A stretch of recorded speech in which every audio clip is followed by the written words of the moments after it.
I was just doing a title. Hey, we're live. It says it Are just we? popped. Yeah, Are it we? says, yeah, hi everybody. Let's see. Let me see here. I mean, didn't you see the notification says meeting is I'm in not. Mine's still like whir. We are Okay. live. Yeah. Yeah. So We are now. as Sarah's system is doing that, I just want to give everybody a few It's always my minutes system failing. and you're hosting this call. Right. So No worries.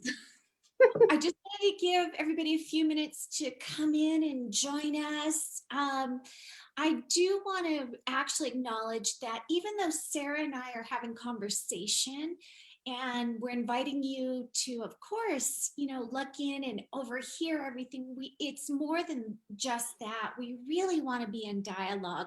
And the way that we can affect change and support one another is through that dialogue. So this is not just like a spectator event. So this is for all of us. Yeah, I can't actually see whether anyone's yet watching with us. It was a bit of a short notice thing. I'm not clever enough to do more than one thing at a time. That's why I Oh, bring it Luna. up. Luna's here. Hi, Luna. Okay, You I'll have got my phone up at the Teresa. same time. So hi Teresa's guys. here too. Hi, Teresa. Hi, Luna. Sorry, I'm just trying to silence my phone and then I can watch people watching us. Cool. Hi, ladies. How you going? And if you do catch this in replay, do put in hashtag replay. So that'll also give us the notification that you've watched it after this stream has gone live. So yes, Happy New Year to you too, Luna, and Happy New Year to you, Teresa. Thank you. Luna, go walk the dog. We'll be here. Do you know what's funny about that? So Luna and I got puppies at around the same time. So we have compared notes a little bit, but I have been using all of my parenting tools with my dog. It's the same stuff as comes up with the kids. Dog does something, I jump to judgment, I get stressed out about what a terrible dog he is. And it's the same stuff. So you can apply the things that Lainey and I talk about, and in particular about how to work through judgment, to any situation, including walking your dog. Yeah, you look puzzled. So I just read somebody who wrote about the comparison of traditional parenting to training your dog. And at the end, and I just thought, wow, that's an interesting way of looking at it, right? Because dogs are trained with a certain purpose in mind to behave in the house, right? Like to behave in the house. And we parent not for our kids to behave in the house, hopefully, right? Traditional parenting, maybe, but the intent of partnership parenting is so that we can empower our children to be, amazing, thriving adults when they get out into the world, but also to learn in peace and to express and have a safe space to explore sovereignty and make mistakes and do things like that. So it's very different than training your dog, I think. I thought it was an interesting comparison. Have you ever had a dog? No. So I'm not really talking about the training. I'm talking about the feelings that come up. Like the feelings that come up when the kid does something and we immediately jump to judge the thing that they've done as good or bad. And that brings up feelings in us, which is what we're talking about today. The same feelings can potentially come up when your dog does something. That same trigger around, oh, I didn't like that. That was a bad thing to do. It goes to the same, you go to the same place potentially, but I use the same tools to talk myself back, not necessarily the same tools on the dog, although he does sleep in our bed, so it's similar. I love that. But the way you can be triggered when something happens, and I use the same the tools in terms of the conversations I have with myself, the self-talk. I use the same thing like 1,000 times a day, even when my kids aren't there, like on the road, in the supermarket, in any, talking to a neighbor, someone who says something, and you might get a particular feeling, a trigger, to me, it's very similar, which is why I think this stuff's so powerful, because we can apply it far beyond living with our children, and we can apply the tools that you can learn, really, because I think you can learn them, to live in non-judgment with everyone, not just our children. And the idea of reframing can really be applied to so many situations. Every situation that makes you feel anxious or stressed out almost because of a judgment, we can use it. Right. So let's back up just a teeny bit. I just wrote a post and posted it on my personal page, and I didn't put it here in the group, and maybe I should. And it's about one of the processes that I went through, and one of those giant aha moments that I had in my own parenting journey, when I realized that whenever there were things that were happening in my home with my son and myself in our parenting relationship, and when he did something that triggered me, the aha moment was the realization that the trigger was my work and not about his behavior. And that shifted everything. And that allowed me to help to reframe whatever it was that was going on. So triggering my work, and just as a dog, shitting on the carpet right in front of you, when you know it, you just took it out. Like, you could get triggered by that in that moment. And that's about you and your work, because whatever the dog just did, it's done, number one, right? So you have the choice on how to react. Regardless if you get mad or don't get mad, you're still gonna have to clean it up. So the consequences are there. We're like, how are you going to interact with that? Are you going to allow the triggering effect of anger, or that bubbling up of emotion? And then what's attached to that, Sarah? It's story, right? Yeah, usually a made up story, a really exaggerated, sometimes far-fetched story about what our child or our dog is going to look like in 5 years' time or 10 years' time. And we did touch on this a little bit last time we talked, when the sibling stuff came up.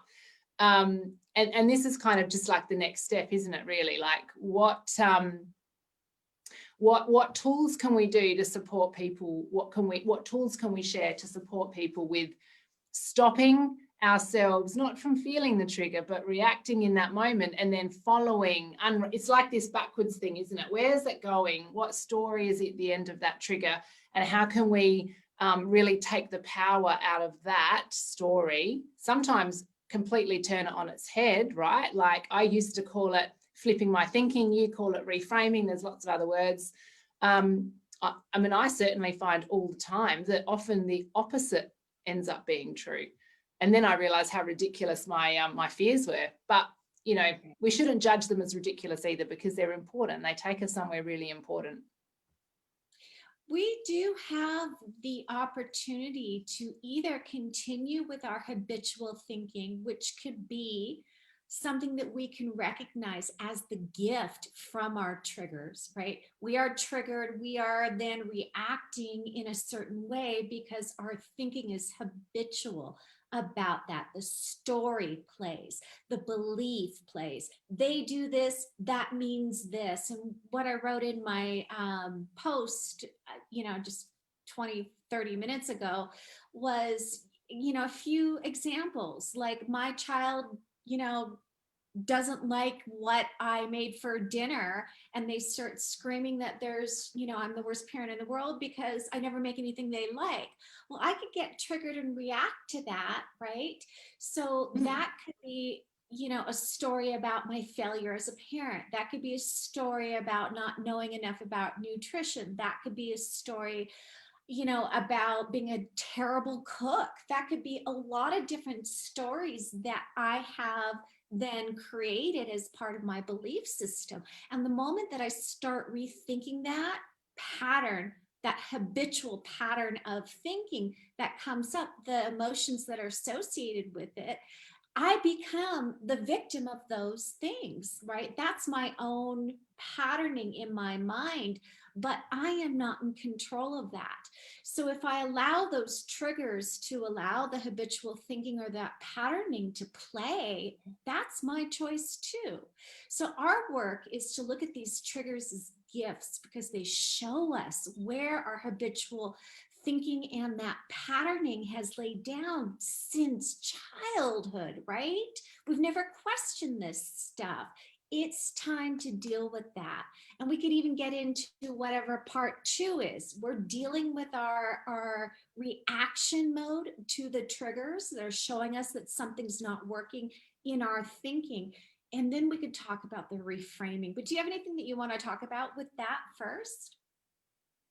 Well, I mean, you said it all, but I mean, that's a very real example for me, absolutely, because probably the food stuff was one of the really early triggers that I identified I needed to think differently about. And with my first child, and I went on to have 4 children, and I look back now and know that if I hadn't chosen to do that work, if I had chosen to continue making it my child's problem, I would still be. I've got 4 small, youngish children who challenge. I would say most parents would find meal times at our house quite challenging, but we don't, and it's fun actually. The things that used to really bug me when I had a 2-year-old refusing to eat her vegetables are now actually a source of great joy for all of us because we've done the work. We've chosen not to make it our children's work to do. Hopefully they don't have their own work to do one day because of it. But we have a lot of fun with it because those things are not they're not triggers for me any longer because they were opportunities for us to take on that work and challenge these perceived truths. I mean, we can go deep. We don't have time. We don't have time, but the food one's a really great example. And I think it's really relatable to most parents because what we're told is parents are in charge, parents have to say how things go. And not only does that then feed into the specifics of the thing, the food, but it reinforces constantly to our child that the parent is in charge and the child has no control. And because children know that they can be in control of their own lives, they're born to lead their own lives, they are constantly pushing back. So we're in for like years and years and years of these battles if we just keep choosing the battle, because our kids know that they can do this stuff. They don't need half as much help as we think. So, not only is there a great opportunity to find joy and have a laugh with our kids about some of this stuff, but we're freeing up a lot of time, and all we're doing really is allowing our children to live in their birthright, which is to be the masters of their own lives, right?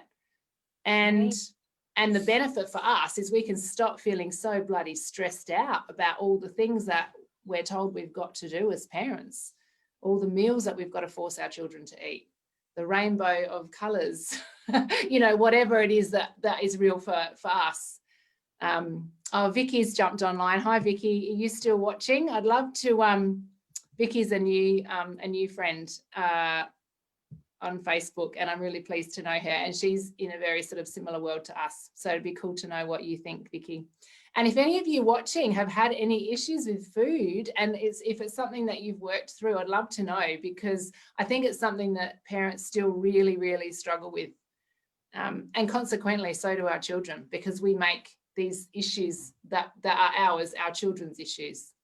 So the control, yeah. Control.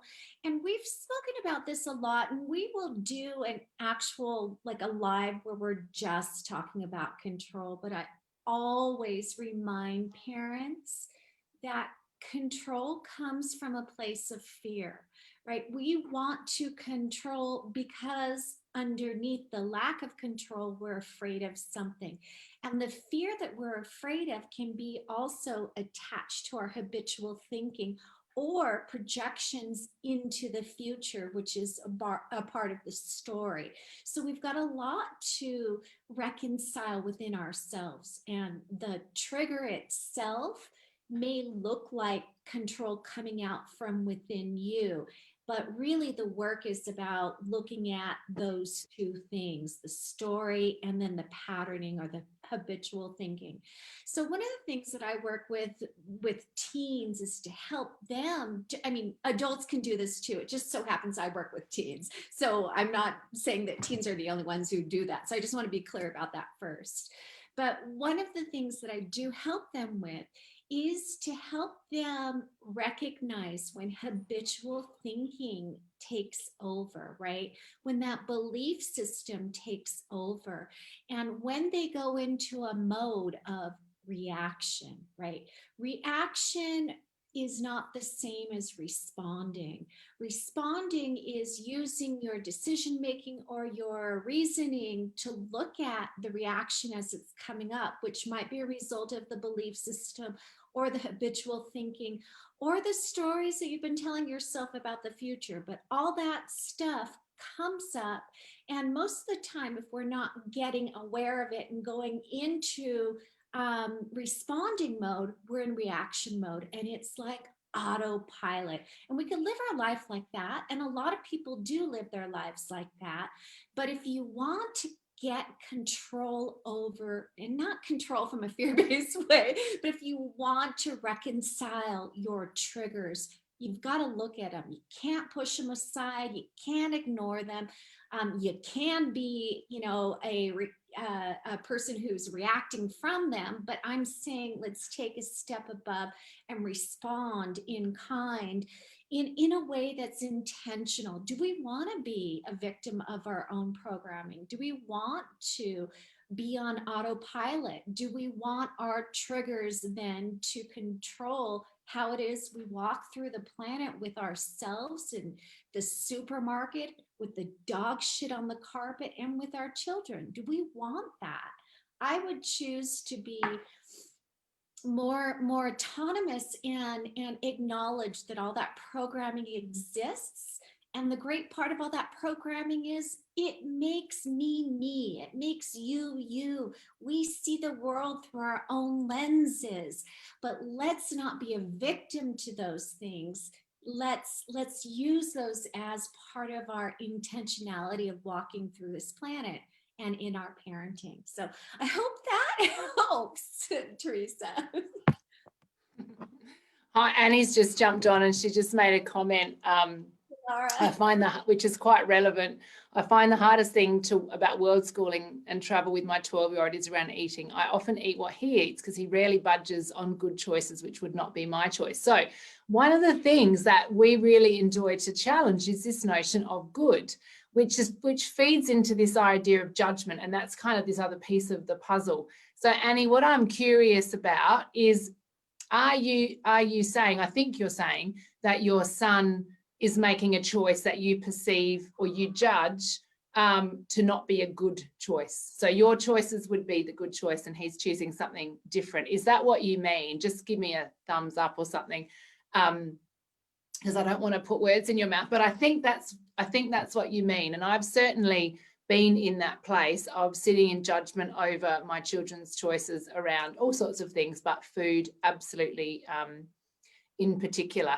And it's when we make this judgment about good and bad, we like label things good and bad. I mean, naturally, if we say something's good, then usually it means by definition that the opposite is bad.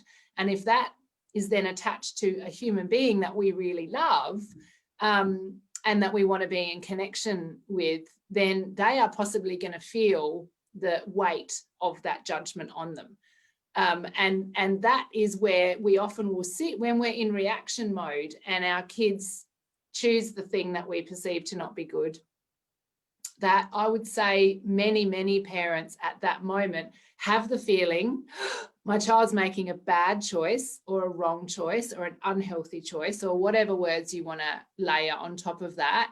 And then comes this feeling that Lane is talking about. We go to our old programming, the habitual thinking kind of comes in. We've probably got a story about what's going to happen in the future. They're going to keep on making terrible choices. They're going to be a certain way when they're older. They're only ever going to eat hot dogs and French fries. They're never going to eat vegetables. They're probably going to not have a job. They're going to be homeless and on drugs and all these like things that you just like make up these ridiculous stories about what's going to happen because they've chosen to eat. One of my kids spent about a year eating Nutella and white bread, and she's just probably moving out of that now. Hi, Archie. Okay, so yeah, okay. So Annie's saying, yeah, based on nutritional information that you know, I guess, and maybe he doesn't yet. I do have a level of judgment, but don't verbalize it often, only suggest occasionally. So do you still feel the feeling though? I'm curious about that. Even when you don't say it, is the feeling still coming up in you? And do you want that feeling to stop? Because I hate that feeling actually, although I've come to recognize that it's really useful. I don't want to spend my whole day walking around feeling constantly triggered because of things that other people are doing that I've decided aren't good. The good news is if you make a practice of it, you can do it really, really quickly, and you can recognize it really, really, really quickly, can't you, Lainey? You would agree with that? Absolutely. You can actually, yeah. And what you're talking about, Annie, is judgment. I mean, we get justified in, but I can prove to you because of this label, because it says this nutritional value is this. And like, we're judging the choices still, whether or not we're speaking them or not. And I gotta tell you, I get called out on that like every single time from my son. He's like, okay, you're sitting there silently judging me. I know it. I can feel it. And he's so right. And of course, I'm like, no, of course not. No. But yeah, I am.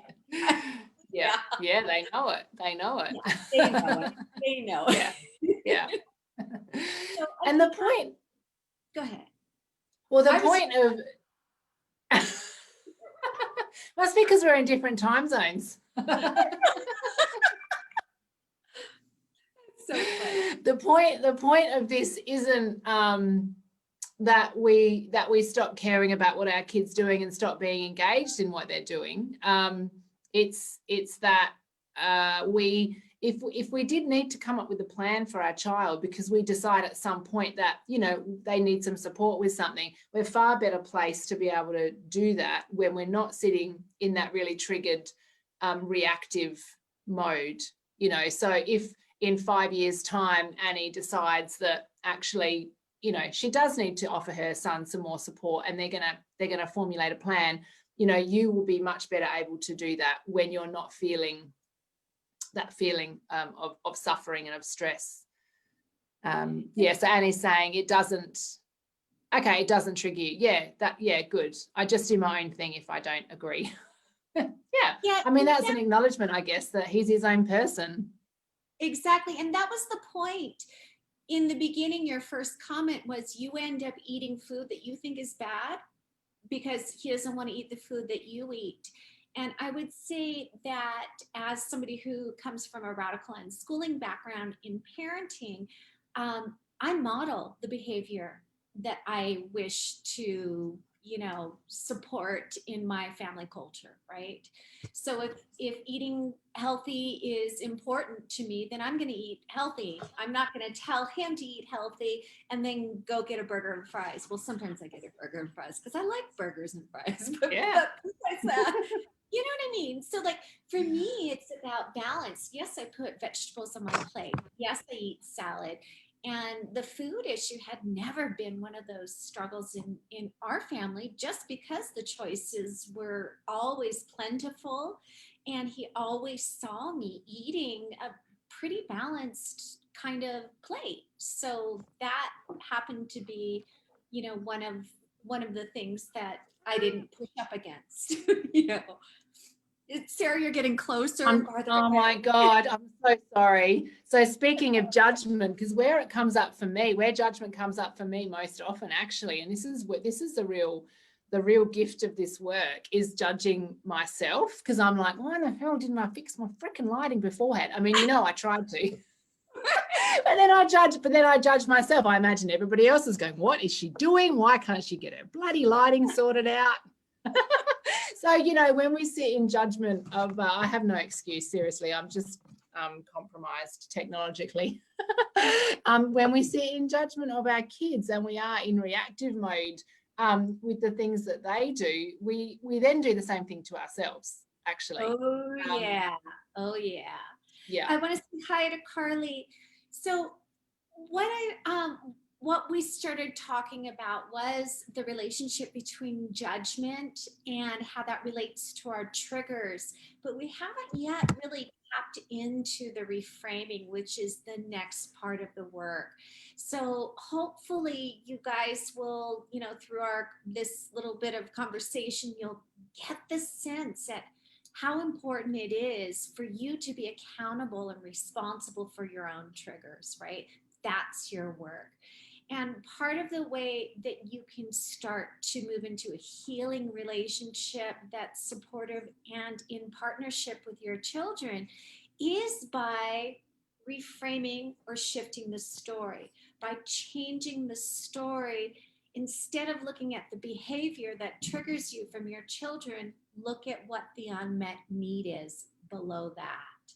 So, do you want to talk about that? I give some examples in my little thingy, but do you want to talk about that? Yeah, sorry. I was just reading Cher's just put up a question which we can get to, which is related about what you can say to other people who are trying to influence what your kids are doing. So I guess that's, I would say that, Cher, you're probably feeling like you're being judged.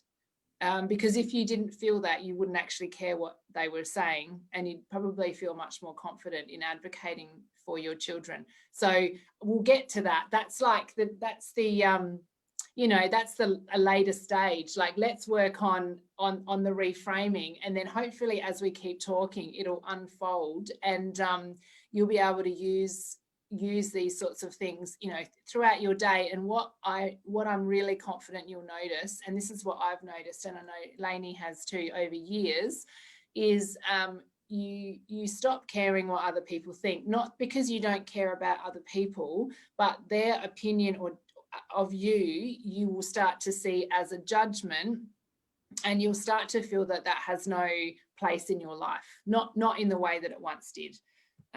Which is different to not caring for other people or not caring about other people. It just means that there isn't space for you to be influenced by another person's thoughts when it pertains to how you want to live in relationship with your family. And I just want to insert something here that we're not going to talk about today, but the pleasing of other people deals with our own sense of boundaries.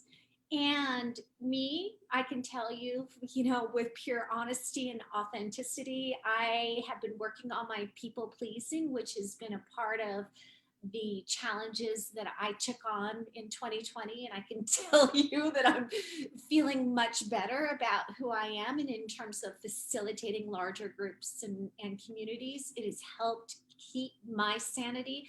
I didn't really need to utilize that in my parenting as much as I thought that I should have, but I can tell you of at least 10 circumstances where I was gutted when I received criticism about my parenting. So, it was there, but in that moment, I had enough resolve to know that I'm doing this, and I'm doing this the way that I feel strongly to do it. But I still didn't heal that need to want to people please.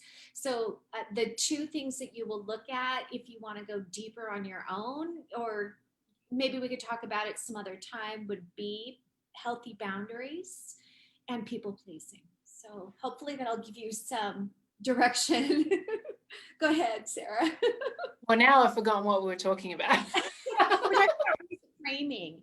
So when we're looking at something that's triggered us from what our children did. So let's take the example that I wrote about in my little post. If a child responds, and we'll talk about it in the food, because we were talking about food. We're talking about food, yeah, makes sense. Yeah. So, yeah. You never make what I like. You're a horrible parent, and slamming the door and then not eating anything. Right. Yep. So again, we could either get triggered by that or reframe that, because we're looking at now there's an unmet need that our child is displaying to us. So you want to talk about that? Well, I mean, I have very recent experience of that exact scenario, actually. I mean, that's probably happened in the last fortnight, I'd say. One of the things that happens a lot in our family, and I'm guessing it happens in other people's families with young children too, is that kids will often have a particular thing that they really, really, really love and they want to eat it all the time.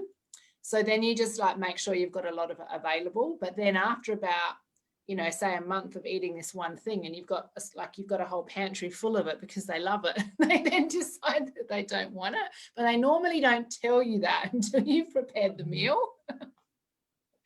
And you never learn as a parent. You never learn. You keep buying 20 kilos of broccolini. So yeah, I mean, this happens. One of my children in particular has she likes a bit of a door slam. For sure.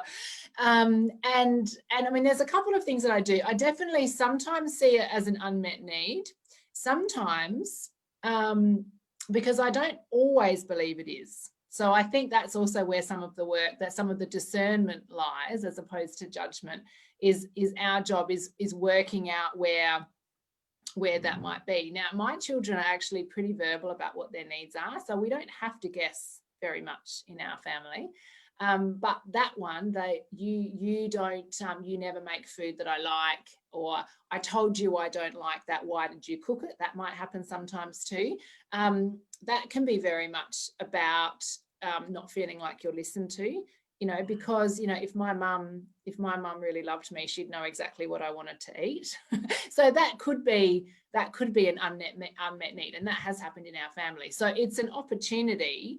Probably not in the moment when there's door slamming and shouting and people are really angry, but it's an opportunity to go, okay, I need to touch base with that child and find out where they're not feeling like they're being listened to, because it's probably not really about the food in that situation. It's probably about something else that's going on, not feeling like I've spoken to my mum much lately, because they get wrapped up in stuff too. And sometimes we have to take the initiative and actually go and seek them out. That can be particularly true of teenagers. And Lainey, you do a lot of work with teens, so that's probably quite alive for you, that children, tweens and teens are often starting to cocoon, and we can make the assumption that they are shutting themselves away and they don't want us in their life, which is not true, but we have to approach that differently now. They're moving into a different phase, and remembering that we've got to keep just going in,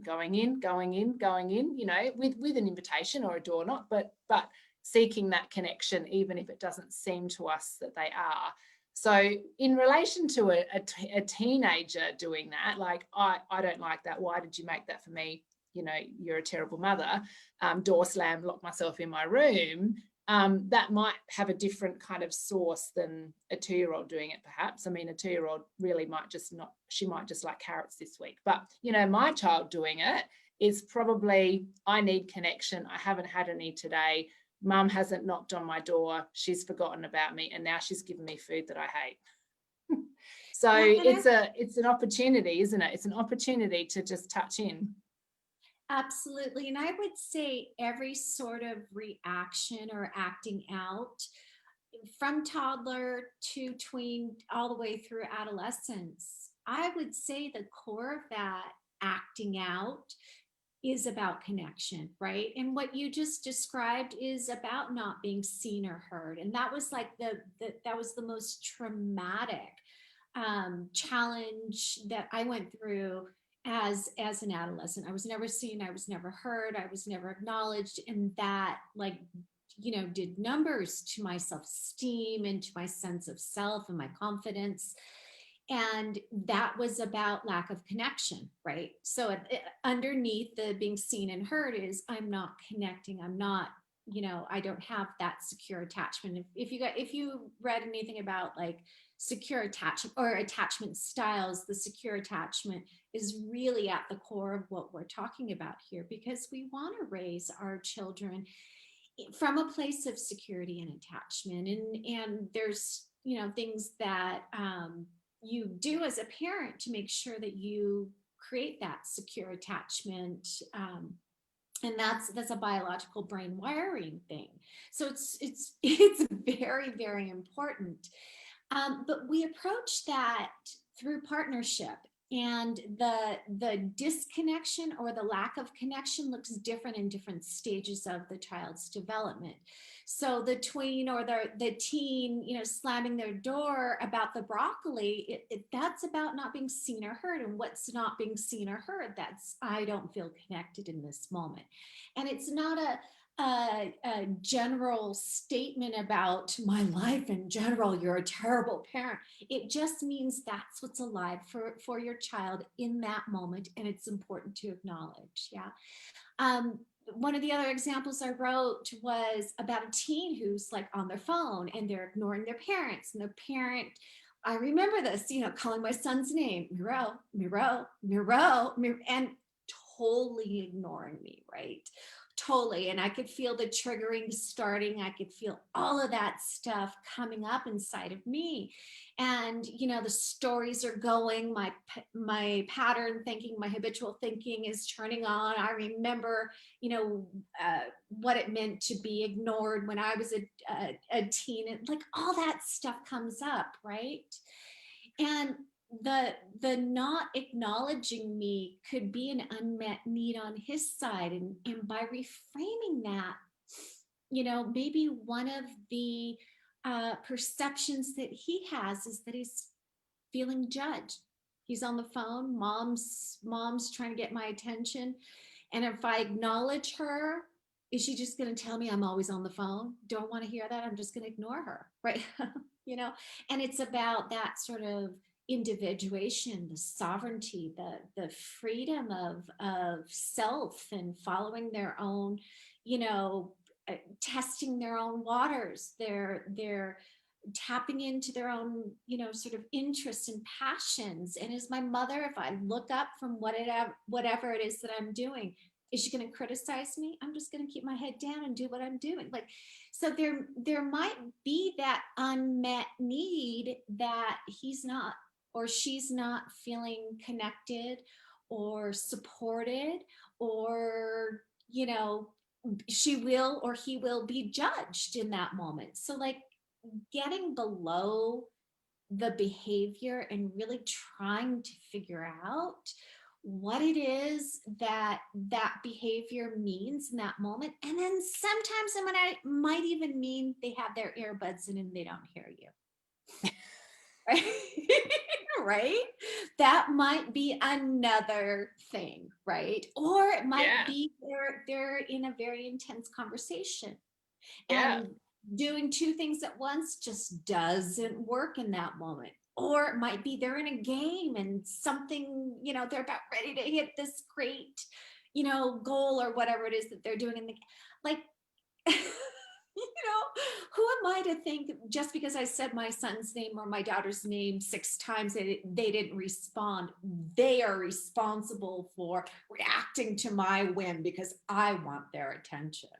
It's got to be partnership. Meet them at the same time, meet them where they are in that moment, but also recognize if you're imposing your will on somebody else and it's not a good time for them. Like, how many times have you not answered your phone because in that moment it just wasn't the right time? You were washing the dishes. Just because somebody called me, I have to stop everything I'm doing and now focus on you. No, let's come together when it's good. It's a good time. Do you know what I mean? So anyway, anything to add? Great. I mean, only that.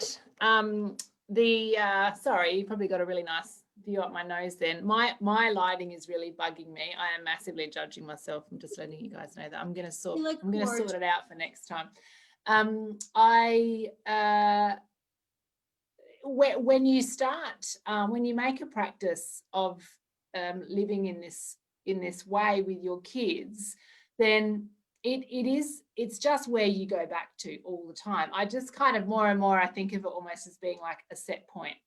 So you have something to go back to, which is having a conversation. Someone slams the door, someone doesn't respond, someone gets angry. It's okay. You just go back to this set point, which is having a conversation in non-judgment about what everybody's needs are and how we're going to work it out. One of my children in particular gets really, really deeply engrossed in whatever he's doing. And I mean, he is a massive gamer, but even if he's doing Lego or drawing or whatever it is he's doing, he's deep playing with the dog. Like, he's just deep in it, always has been. And he has said recently, because sometimes that can be frustrating for everybody in the family because they're calling his name and he's not responding. He said, come and tap me on the shoulder. Come and tap me on the shoulder so I know you want to talk to me. Now, that doesn't mean we tap him on the shoulder and he's going to be immediately responsive, because, you know, particularly when they're in like a battle or something that they're doing online, they're in it, they're doing it. They can't even look away, you know, right? They can't even look away from the screen. And so, you know, they sometimes can't even acknowledge, and we'll just have to wait. And I think the frustration for parents comes in when we layer over the top of that behaviour this core belief that our needs and our words and our demands are more important in that moment than theirs. And really, that is the heart of what we're challenging, right? Like, that's where our work is. You know, we speak. That doesn't mean the kids have to listen, right? They don't. They actually don't have to. They can choose to or not choose to. You know, and we can't control that. And that is the source of a lot of frustration for parents, I think, because, you know, this stuff that we're talking about opens up this whole idea that our children are equal to us. We might bring different skills to the table, right? Like, maybe we've lived a bit longer. Maybe we know some more stuff about driving a car or operating a bank account. But our children know way more about a lot of stuff too. So they bring an equal amount to the table as us. No one person is more important than another person. No one person's voice should be heard over another person, right? Yeah, and we never sort of spelled this out, but authoritarian parenting is, my word is more important than your word. My will is more important than your will. And that's not what we're advocating here. We're advocating partnership in parenting, right? We're partnership with our children, partnership with our partners, partnership within the whole family culture. And that means there is no higher authority. There are just those that come with different levels of experience, different needs, different preferences, different values, different likes. But as a family, we need to function as a family unit where we're going to wobble. You know, we're all spokes of this wheel and we're going to wobble. And sometimes we're totally going to be balanced. Sometimes we are not. But that sort of, you know, the fallibility of not being perfect. And within that vulnerability, that's where we find connection too, right? Because we don't show up as perfect parents. We show up absolutely as working our shit out, right? Yeah. I think that's a really important point to make too, because what I notice about a lot of sort of marketing of different parenting philosophies, and I think we've talked about this a little bit before, and this was a belief that I used to have too about attachment parenting, that you do whatever parenting kind of paradigm or philosophy you're living in, you're doing it because you want a particular outcome, right? You want everything to be perfect. And that's almost the opposite, actually, of what we're talking about here. We're like throwing out the idea that everything is harmonious and perfect all the time, because and Archie's just made a point in the comments about parents having unmet needs too. So, you know, sometimes this stuff's messy, right? Sometimes everybody's trying to get their needs met at the same time. And so there's conflict because, and actually this happened in our house today, one particular child hasn't felt like he's had his needs met. He likes to play in a particular way and he hasn't been able to do that. And, you know, so and he was really angry about that, and he was trying to impose that on everybody else, and he needed help fixing it. And, you know, and he was getting a bit shouty, and then Dylan was getting a bit annoyed at the shoutiness, so he was getting a little bit shouty. But, you know, we just go back. Okay, let's talk about it. Let's get together. Let's talk about it. And it's as simple and as difficult all in one as that. But it isn't about perfection. It isn't about sitting around a campfire with a guitar and singing, because I did used to think that's what our families should look like. And that is an absolute recipe for a whole lot of stress and anxiety when we start thinking that we do a certain thing and we get this particular outcome. Like, we're talking about something way, way, way bigger and way more freeing than that. It's letting go of that stuff and finding like, liberation. Archie's just made an interesting comment. Partnership doesn't come naturally to children. This is something we talk about with our family, that we're a team, but even in a team, there's a captain or a coach, etc. Do you have this in your family? I don't know if you're asking me or Lainey, we can both answer, I guess, but I don't believe that it doesn't come naturally. I actually think it does come naturally. And I think a lot of the conflict is because it doesn't come naturally to us, because we've been alive a lot longer and we've had a lot longer to learn how our world is now, which is often the opposite of collaboration and co-creation.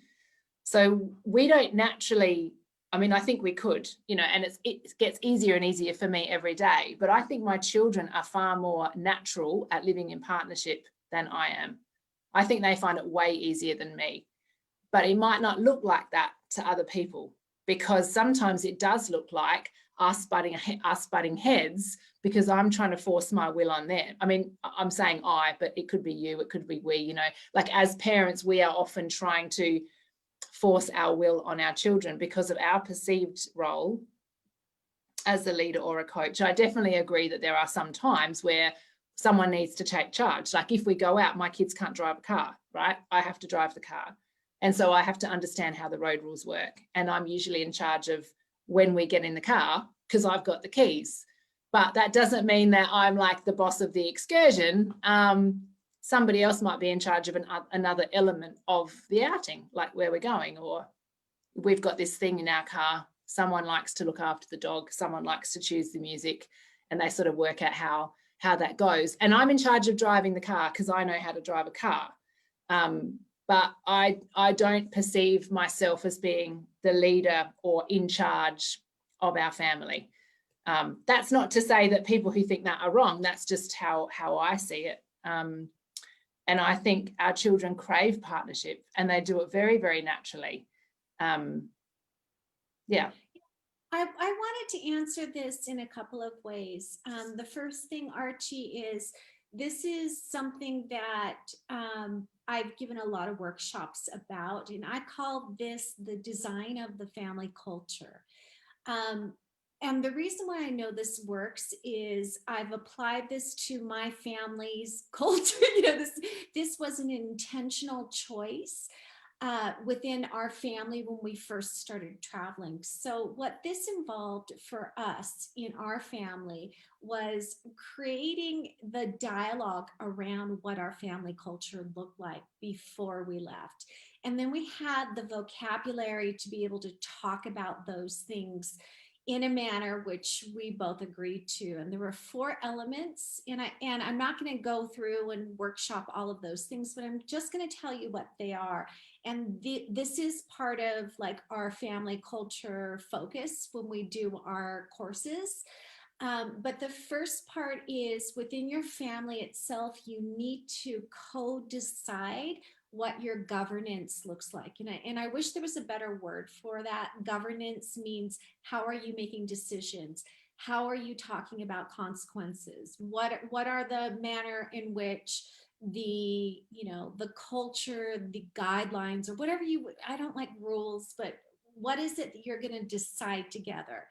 For within my family, we decided on a partnership paradigm. So you can go into a democratic paradigm, you can go into an authoritarian paradigm, you can choose a lot of different forms of governance, but that would be the first thing. The second thing would be family rituals. So how are we going to come together as a family and solve these problems? What does it look like?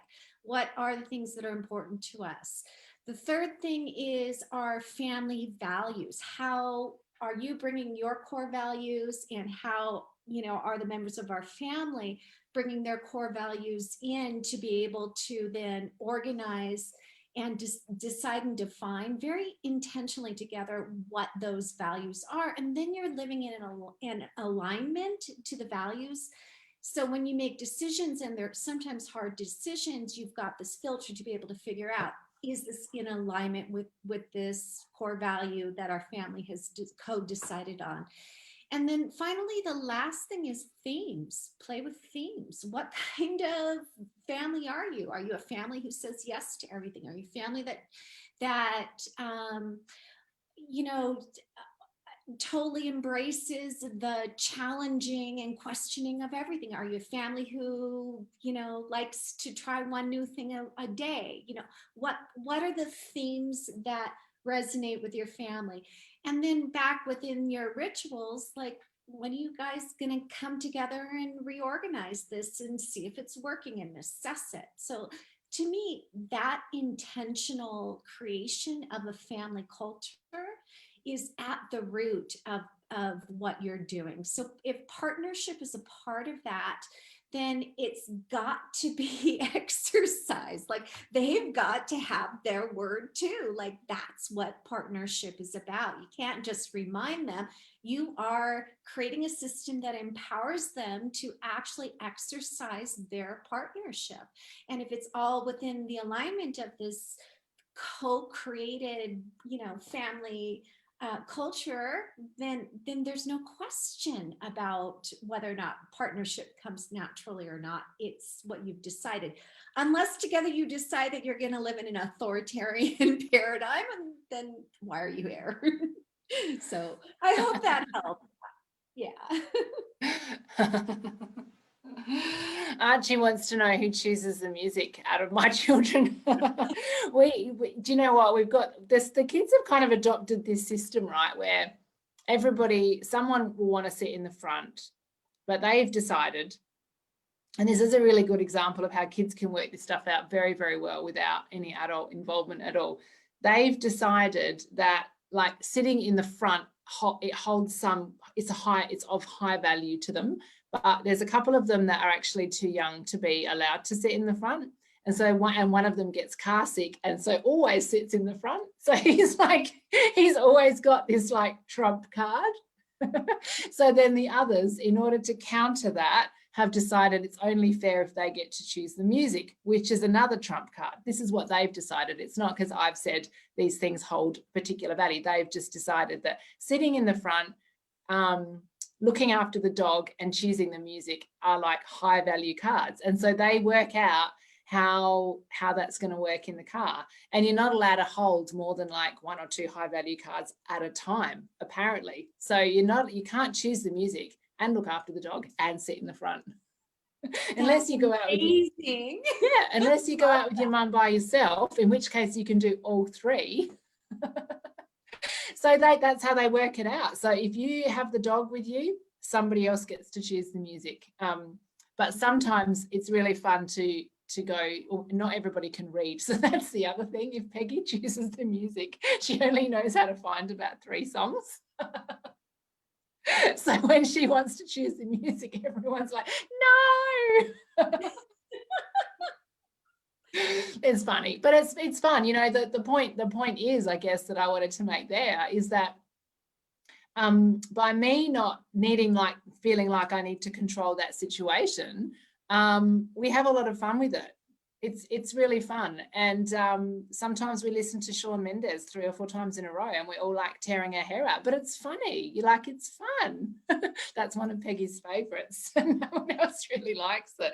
But, you know, and they've all got songs that they love and someone else doesn't love it. And, you know, but they negotiate that on their own, because I actually don't care what we listen to. So next time we should talk about attachments to ideas. This is a nice lead in, because it all feeds in, doesn't it? Yeah.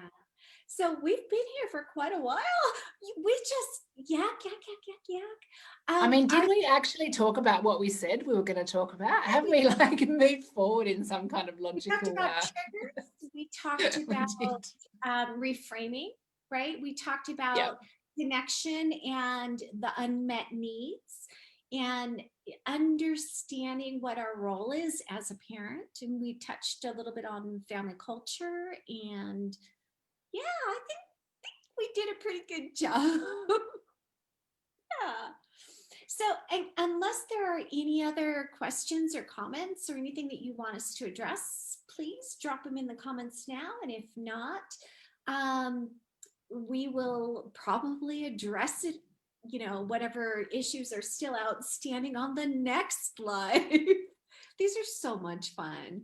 Yeah, they are. Yeah, they are. Thank you so much for everyone who's watching. And if you watch it on replay, we really appreciate it. It's really fun. Laney and I actually love talking, and we love talking about this stuff because it's like our favorite thing to talk about.